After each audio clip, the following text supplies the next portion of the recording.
In the last few lectures, we've described what I've called again and again a web of interconnection, an increasingly interconnected world that linked the Eastern Mediterranean realm with Africa, the Eastern Mediterranean realm with the Indian Ocean world, with the Persian Gulf, and India, or what is now India and Pakistan, South Asia, with Southeast Asia.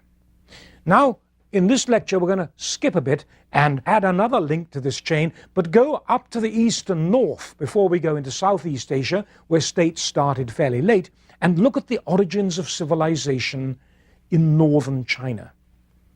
It's a development that unfolded in about 2000 BC, at about the time the Harappan Civilization was flourishing in India. First, I'm going to describe the increasingly complex Longshanoid cultures, which we mentioned in the earlier lecture on early agriculture in China, which developed over a wide area of northern China after 3000 BC. Then I'm going to describe the three legendary dynasties of early Chinese history, the Xia, the Shang, and the Shu, represented by Shang culture in what we call the archaeological record. After that, I'm going to explore Shang civilization, the urban clusters, and the culture of the elite, which was separated from commoners by a vast social chasm. And then finally, I'm going to evaluate the role of these rulers, these Shang rulers, as ritual specialists, talk about their divination practices, and the precise nature of the realms over which they presided. And I'll also show you that the Shang state was one of many such organizations forming at the same time in northern China. It's important to stress at this point that archaeology in China is still in comparative infancy, and many new discoveries are likely to change radically the picture we paint in this course. And I also want to stress that this is a very generalized picture of early Chinese civilization. It was infinitely more complex in practice during Shang times than will be apparent from this lecture. This is partly a product of lack of knowledge and a product also of time. You'll recall that in Lecture 17, we described the increasingly sophisticated farming societies which came into being in China after 3000 BC. These we called Longshanoid cultures, after the Longshong site in northern China. Now, these were regional societies, and you're seeing something happen here which obviously happened in the Indus Valley, obviously happened in Egypt, and happened in Mesopotamia. More and more contact with increasingly complex societies which were beginning to interact with each other on a much more regular basis than they had in the times of small farming villages. It's quite clear from graves and excavations in settlements that these Longshanoid societies were dominated by small, rapidly emerging elites.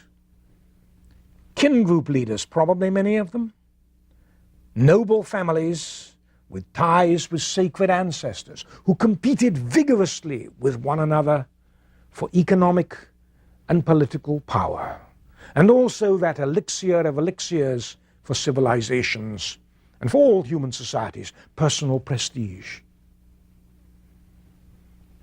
Although, of course, the cultural milieu was very different.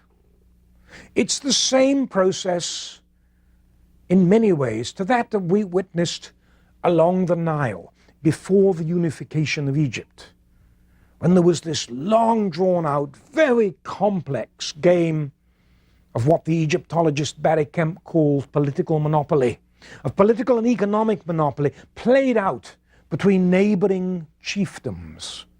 One chief would marry the daughter of another, or they would quarrel, alliances would fall apart or become strengthened. Three cities might join together and then fall apart. This constant atmosphere of change, interaction, and competition. There was one result of all this, and that was that Longshanoid culture became more and more homogeneous over a large area of northern China, rather like the homogeneity which was applied to the British Empire by the British colonial authority. You get many common artifacts, many common fighting weapons in particular, commonalities in architecture, commonalities in settlement layout. This was a volatile time politically. It was also a time of fighting and violence. How do we know this? Because for the first time, earthen fortifications appear. They surround large Longshanoid settlements. These were formidable defenses. The people built walls constructed of rammed earth, rammed tight down, laid between parallel lines of timber shuttering. Some of these defenses were up to 35 feet thick. The layers of earth were compacted by workers with long poles until the accumulating earth reached the desired height. Here we see another characteristic of Chinese civilization: the expenditure of enormous quantities of labor on works which are to the royal good, or to the good of the elite, or for some purpose like defense. The area enclosed in these Longshanoid settlements by these rammed earth fortifications ranged from as little to 2 to no less than 42 acres. A vast undertaking by any standards to build these huge walls around them. We know these were warlike times from another clue as well. In dry wells, we find the skeletons of decapitated sacrificial victims, and also under the earthen platforms which were the foundations for the houses of chiefs and other members of the small elite, we find dozens of human sacrifices. There was already emerging a vast chasm between a teeny elite and the common farmer, the artisan, and the people. They were the labor who labored for the few. The elite of this Longshanoid societies displayed their power and wealth in other ways that were to become characteristic also of later Chinese civilization. Longshanoid potters made a highly distinctive form of glossy black pottery, constructed with a potter's wheel, so it could be produced in large quantities. Not only were these beautifully made and very standardized, but these vessels were fired in kilns that could achieve temperatures of up to about 1200 degrees centigrade, a temperature hot enough to smelt and cast copper. And it's no coincidence, and very interesting, that copper and bronze vessels soon became an all-important mark of elite status in Longshanoid society. Just like the Sumerians of Mesopotamia, just like the Egyptians or the Aztecs of Mexico, as we will see, rank was validated with ornaments and possessions and clothing.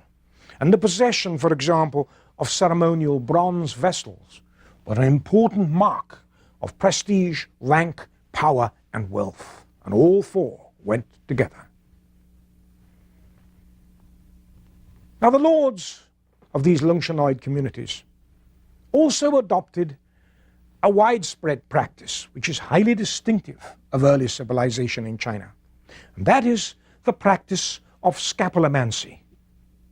This is divination, undertaken by applying heated implements to the shoulder blades of oxen and other animals, and also to tortoise shells. The notion was that the ruler would ask a question, and a priest would apply a heated rod or something to the shoulder blade, which would crack. And then he would read the crack and give an answer. Until later, the answers and the questions and the replies have vanished. But in later times, the questions after the diviner and the replies were inscribed on the shoulder blades. The point of all this description is to show that in nearly every respect, the institutions and economic practices of Longshanoid societies foreshadowed the much more complex Shang civilization, which appeared in northern China before 2000 BC. But Longshanoid cultures were not alone. They were a regional tradition, one of many such traditions that developed in China before civilization appeared. We've emphasized them here simply because these traditions are the best known and because the archaeology of northern China has been investigated more intensively than that of the south. Chinese civilization, then, had its own distinctive cultural roots. Do we know anything from historical records about the very first Chinese states? Chinese historians of the Han dynasty, which flourished from 206 BC to AD 220, which we describe in Lecture 29, traced the main elements of early Chinese history, the major events. They came up with a scheme, a sequence of three major dynasties in the north: Hia, Shang, and Shu. And eventually, these three dynasties, after many vicissitudes, led to the accession of the first emperor of a unified China, Qin Shi Huangdi, in AD BC 256. Now, traditional Chinese history begins with three shadowy mythological ancestors. The first is Fu He, the common ancestor. Then there was Shen Nong, the first planter of crops, and Shu Rong, the inventor of fire. Then 5 equally mythical rulers follow before the beginnings of Chinese history proper, with the Xia, the first of the 3 historical dynasties. Now, all of this clearly is well-established oral tradition, which was set down by the Han historians maybe earlier. One is reminded of ancient Egyptian myth, which had these long dynasties of pharaohs going back in a long line to the very first pharaoh. And before then, there were divine pharaohs, lords of the spirits, linear, orderly dynasties. But the one thing one has to realize, that these linear dynasties bear no resemblance whatsoever to historical reality.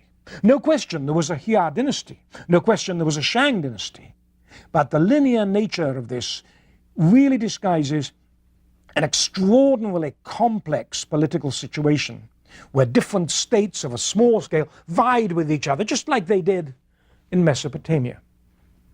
The settlements were different, the setup was different, but the notion of competition and constant maneuvering for power is very familiar. Now, we know almost nothing about the Hia, except that a study of place names associates this particular dynasty with the Henan province in the middle valley of the Huanghe River in northern China. We also know one other esoteric piece of information, that during the reign of the 4th Hia king in 1876 BC, there was a solar eclipse. From the archaeological point of view, both Hia and the later Shang dynasty belong in a single archaeological culture known as Shang Civilization. The term Shang being interchangeable for the purposes of this lecture and indeed the archaeological literature between the archaeological culture and the historical dynasty. Shang culture began in about 2000 BC. It ended with the overthrow of the last Shang ruler by a Shu ruler in 1027 BC. It was a dynasty that presided over a loosely knit, probably constantly changing kingdom. The archaeologists divide this same culture into three broad phases. And here we're looking at something bigger than just the Shang dynasty. The early two phase, from 2000 to 1760 BC, is technically early Shang civilization, but it actually coincides with the Hia dynasty. And really it's better to think of these as dynasties, part of a cultural continuum. Then, in the subsequent early Gang phase, from 1760 to 1300 BC, you get the first phase of the Shang dynasty, whose rulers overthrew their Hia predecessor in the 18th century BC. Finally, the Anyang phase, which lasted from 1300 to 1027 BC, began with the move of the royal capital to the city of Anyang, an enormous site, a spread out and dispersed capital, which extended nearly 4 miles along the Huan River. So you have these phases, you have these dynasties. What exactly were the shape of these civilizations? From the very beginning, and here again I'm a little bit reminded of the pharaohs of Egypt, both Hia and Shang rulers lived apart from the common people. They lived in what one can only describe as splendid isolation. The commoners lived clustered around the royal compounds. These rulers lived in compounds or in rural villages in the hinterland of centers like Anyang. Some Chinese historians, for example, is very apt, refer to a green circle of farming villages which surrounded the royal centers, the compounds. And this green circle epitomizes the vast social chasm that separated the elite from the skilled artisan and the artisan from the commoner. In some ways, early Chinese states were the ultimate in social pyramids. Shang cities were much larger than Longshannoid enclosures, with some fortified areas enclosing the staggering amount of 800 acres. At the city of Shengzhou, an immense compound with rammed earth walls extended 4.5 miles around and reached a height of 30 feet in places, separating the royal precincts from a halo of sites around the main royal compound, bronze workshops, cemeteries, pottery kilns, and commoners' dwellings. Anyang, the first Shang city to be excavated in the 1920s and 30s, was even larger, but it lacked the huge enclosure wall at Shengshu. A ritual center covered about 2.5 acres, part palace and part temple, surrounded by cemeteries for nobles and commoners, and by all manner of artisans' workshops and farming villages. It's probably more accurate to refer to Shang cities as urban clusters, for they were far more dispersed than later compact, densely populated Chinese cities. Anyang is famous for its royal tombs, which tell us much of the nature of the Shang elite. They were found in a cemetery of 1,200 burials. The 13 royal sepulchres stand out because of their size and their contents. 8 of them were cruciform-shaped, with a wooden burial chamber in the center of the pit. It was richly decorated and lacquered. The royal owners of these graves were buried with magnificent carved jades, fine bronze vessels, many weapons, and numerous clay vessels. One boasted of no less than 59 decapitated victims laid out in 11 rows. In death, as in life, the Shang elite were surrounded by the bodies of people sacrificed in honor of their ancestors. As many as 600 under one house alone. This was a form of despotic, ruthless authority where everything was subordinated to the ruler, his desires, and his ritual role as an intermediary between the living, the dead, and the gods. What exactly did the Shang rulers do? They were ritual specialists in all probability. They probably thought of themselves and were validated as the sole intermediaries between the people, the ancestors, and the gods. They supervised the most important rituals, which unfolded within the royal precincts, among them ceremonial divinations and ancestor worship. And this ancestor worship probably involved human sacrifice, a lot of it. Like the Longshannoid rulers, Shang kings used animal bone shoulder blades to pose questions to the ancestors, who in turn would intercede with the gods. Tens of thousands of these inscribed bones have survived. The divinations, like those of the Longshannoid, made with a heated implement, and the cracks are the divine responses.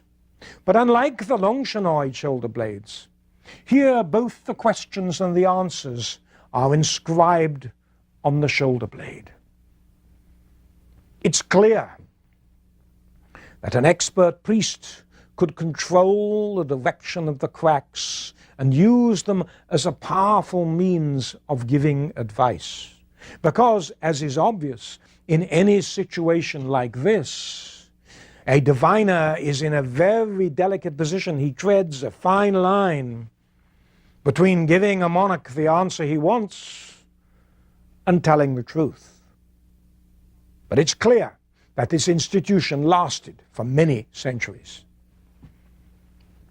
And here again, the Shang are distinctive from the earlier Longshannoid peoples because they used a writing system of short inscriptions so effective that it endured in a much modified form to become the foundation of modern Chinese scripts, which is why we can read the inscriptions on shoulder blades.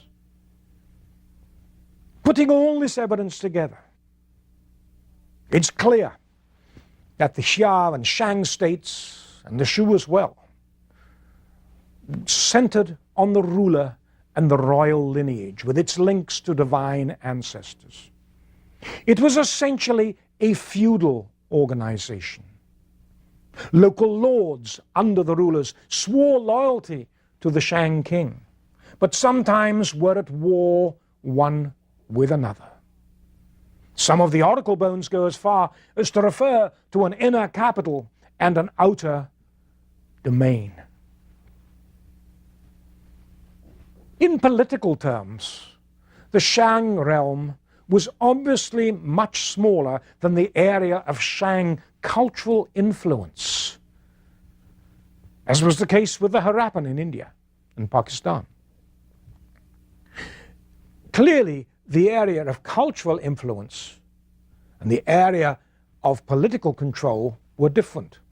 And at different times, the area of effective political control would extend far to the south, and other times, perhaps as a result of wars on the periphery of the area of main influence, it would shrink again. Something is worth mentioning here as a theme, which we're going to come back to with the Maya, and we're going to come back to it with the Khmer states of Southeast Asia, and that is the notion of the center and the periphery. In many pre-industrial states, And the Shang are a good example. The periphery of the kingdom changed constantly, even being under the control of a semi-autonomous lord. The point was this: if at the core there was a strong ruler, a competent ruler, a powerful ruler with good military ability and a good army, the periphery remained loyal. The boundaries were well set. But if the leader was weak, or in times of famine, or in times of war, very often the outer reaches of a state would disintegrate and become briefly independent states, then perhaps rejoining the main state. It was like a concertina, constant fluctuation. And this fluctuation pitted lord against lord, dynasty against dynasty. And the Shang probably were one of the more powerful of these dynasties. This was a time of constant warfare, most of it on foot. And then in 1300 BC, the chariot was introduced from the west. These became ceremonial artifacts.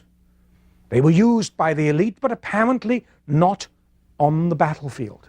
There were actually chariot burials where the cast, as it were, of a wooden chariot is preserved in the grave in earth and can be reconstructed.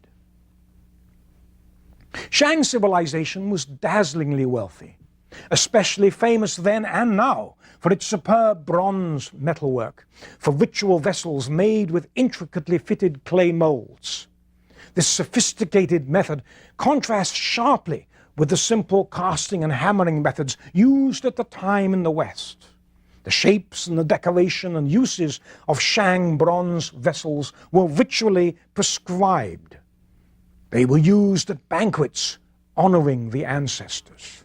These were entirely prestigious and sacred artifacts.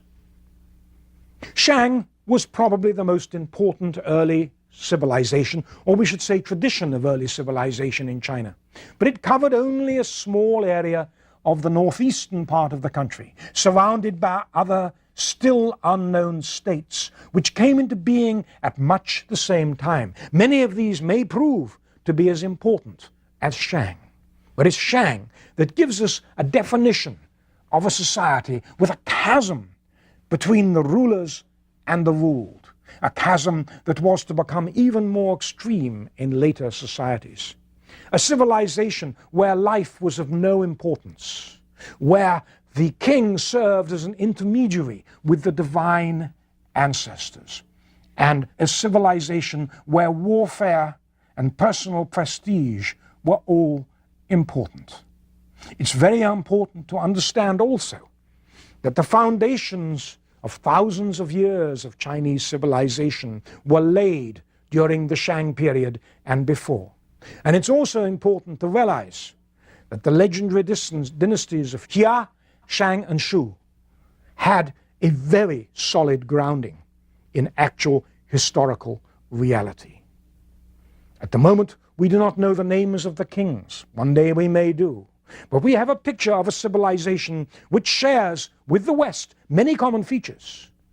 The use of human hands, the pyramid-like organization of society, the chasm between the ruler and the ruled, the use of writing, the importance of metallurgy and trade. But there are important differences too, which we've defined of a society that was distinctively Chinese from the very beginning. We've described in this lecture the beginnings of civilization in northern China. And we began by describing the increasingly complex Longshannoid cultures from which the very first Chinese civilization arose in about 2000 BC.